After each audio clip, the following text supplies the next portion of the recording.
नासी नवा के आगे कंदासी जो ही शहर ता बोर्ड जो खतरो न टरी सकियो आहे। रिंग बंद वट पानी जो दबाव बरकरार आहे। रिंग बंद वट पानी में 2 इंच वाधती आहे। शहरी ॾींहुं राति पहिरों ॾियण ते मजबूर आहिनि। शहरनि पारां रिंग बंद जे कमज़ोरी खे मज़बूत करण जो कमु तेज़ीअ सां जारी आहे। जोई जे बराड़ी में पानी 3 इंच वधी वियो। वधीक कचा घर रही पवण लॻा आहिनि। जोई जी सूरत-हाल बाबति तव्हांखे आगाह कयूं पिया। जोई शहर तां बोर्ड जो खतरो न टरियो आहे। रिंग बंद वटि पाणी जो दबाव बरक़रार आहे। रिंग बंद वटि पाणी में 2 इंच वाध थी आहे। शहरी ॾींहुं राति पहिरों ॾियण ते मजबूर आहिनि। शहरनि पारां रिंग बंद जे कमज़ोर हिसनि खे मज़बूत करण जो कमु जारी आहे। जोई जे बराड़ी में पाणी 3 इंच वधी वियो आहे।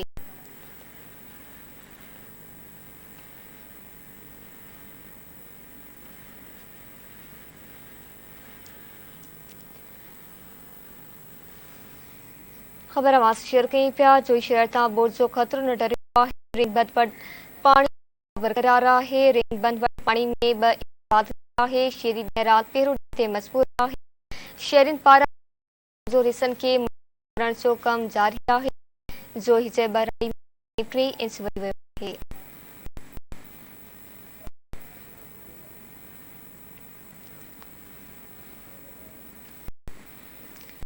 जोई जी सूरत बाबति तव्हांखे आगाह कई पिया। जोई शहर तां बोर्ड जो खतरो न टरियो आहे। रिंग बंद वटि पाणी जो दबाव बरक़रार आहे। रिंग बंद वटि पाणी में 2 इंच वाध थी आहे।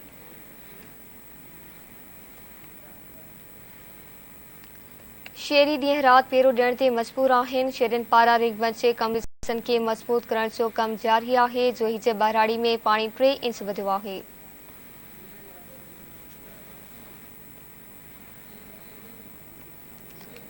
ख़बर अवां शेयर कई पिया। जोही मां जोई शहर तां बोर्ड जो खतरो न टरी सघियो आहे। रिंग बंद वटि पाणी जो दबाव बरक़रार आहे। रिंग बंद वटि पाणी में 2 इंच वाध थी आहे। शहरी ॾींहुं राति पहिरों ॾियण ते मजबूर आहिनि।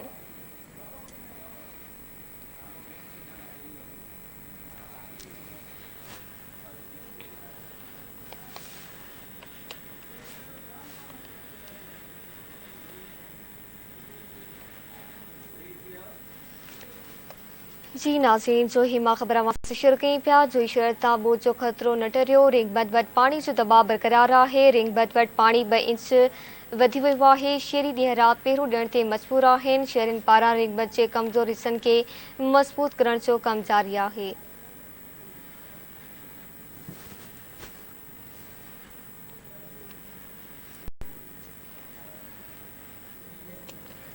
रिंग बंद वटि पाणी जो दबाव बरक़रार आहे। रिंग बंद वटि पाणी 2 इंच वधी वियो आहे। शहरी ॾींहुं राति पहिरों ॾियण ते मजबूर आहिनि।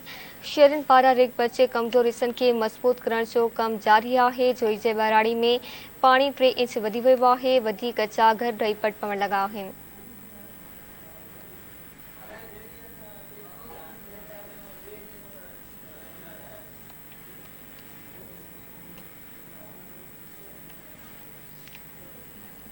ख़बर अवां शेयर कई पिया। जोई शहर तां बोर्ड जो खतरो न टरी सघियो आहे। रिंग बंद वटि पाणी जो दबाव बरक़रार आहे। रिंग बंद वटि पाणीअ में 2 इंच वाध थी आहे। शहरी ॾींहुं राति पहिरों ॾियण ते मजबूर आहिनि। शहरनि पारां रिंग बंद जे कमज़ोर हिसनि खे मज़बूत करण जो कमु जारी आहे। जोही मन जा वधीक तफ़सील मालूम कंदासीं जान मोहम्मद गाड़ी खां। जी जान मोहम्मद, आगाह कजो त जोई शहर खे खतरो बरक़रार आहे। जी बिल्कुल, जोईअ में जेको रिंग बंद ते पाणी जेको दबाव हुयो उहो घटिजी न सघियो आहे। मंसूर के जेके आहिनि मुख़्तलिफ़ जायुनि तां जेके कट बि ॾिना विया ऐं जिते गारो बि लॻो आहे। उन बावजूद जेके आहिनि मंसूर जेके वेझाई इलाइक़ा आहिनि इहो सी कमाल कान आहे। हेॾा चिनी वारे पासे जेको पाणी में लाथ जो जेको सिलसिलो आहे उहो शुरू थी वियो आहे ऐं हिन पासे जोई शहर वटां जेका रिंग बंद आहे उते पाणी लाथ न थी सघी आहे। जोई जे जेके उत्तर तरफ़ ॻोठ आहिनि उते जेको पाणी 2 इंच जेके आहिनि उहो बि वाध थियो आहे ऐं जेको हिन वक़्तु बि रिंग बंद ते जेको कमु आहे उहो तेज़ी सां जारी आहे। शहरी सियासी समाज करे रहिया आहिनि। रिंग बंद जोई किते जेको आहे न उहो बरक़रार आहे। महिरबानी जान मोहम्मद गाड़ी तफ़सीलनि लाइ।